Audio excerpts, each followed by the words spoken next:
I tried hard to be proud of my service, but all I could feel was shame. And racism could no longer mask the reality of the occupation. These were people, these were human beings. I've since been plagued by guilt anytime I see an elderly man, like the one who couldn't walk, who we rolled onto a stretcher and told the Iraqi police to take him away. I feel guilt anytime I see a mother with her children, like the one who cried hysterically and screamed that we are worse than Saddam as we forced her from her home.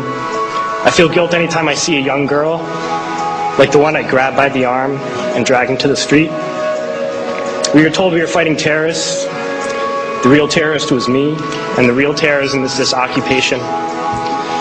Racism within the military has long been an important tool to justify the destruction and occupation of another country. It has long been used to justify the killing, subjugation, and torture of another people.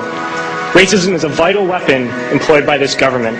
It is a more important weapon than a rifle, a tank, a bomber, or a battleship.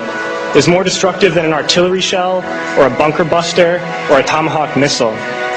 While all those weapons are created and owned by this government, they are harmless without people willing to use them. Those who send us to war do not have to pull a trigger or lob a mortar round. They do not have to fight the war, they merely have to sell the war. They need a public who is willing to send their soldiers into harm's way. They need soldiers who are willing to kill and be killed without question. They can spend millions on a single bomb, but that bomb only becomes a weapon when the ranks of the military are willing to follow orders to use it. They can send every last soldier anywhere on earth, but there will only be a war if soldiers are willing to fight. And the ruling class, the billionaires who profit from human suffering, care only about expanding their wealth, controlling the world economy. Understand that their power lies only in their ability to convince us that war, oppression, and exploitation is in our interest. They understand that their wealth is dependent on their ability to convince the working class to die to control the market of another country. And convincing us to kill and die is based on their ability to make us think that we are somehow superior. Soldiers, sailors, Marines, airmen have nothing to gain from this occupation. The vast majority of people living in the U.S. have nothing to gain from this occupation. In fact, not only do we have nothing to gain, but we suffer more because of it. We lose limbs, endure trauma, and give our lives. Our families have to watch flag-draped coffins lowered into the earth. Millions in this country without health care, jobs, or access to education must watch this government squander over $450 million a day on this occupation.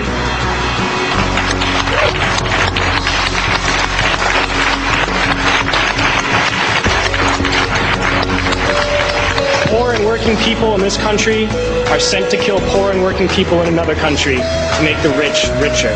And without racism, soldiers would realize that they have more in common with the Iraqi people than they do with the billionaires who send us to war.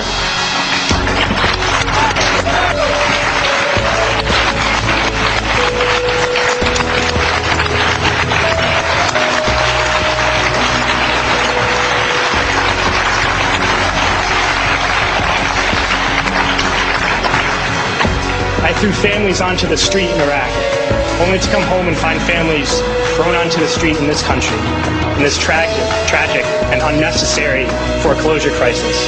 We need to wake up and realize that our real enemies are not in some distant land. They're not people whose names we don't know and cultures we don't understand. The enemy is people we know very well and people we can identify. The enemy is a system that wages war when it's profitable. The enemy is the CEOs who lay us off from our jobs when it's profitable. It's the insurance companies who deny us health care when it's profitable. It's the banks who take away our homes when it's profitable. Our enemy is not 5,000 miles away. They are right here at home. If we organize and fight with our sisters and brothers, we can stop this war, we can stop this government, and we can create a better world.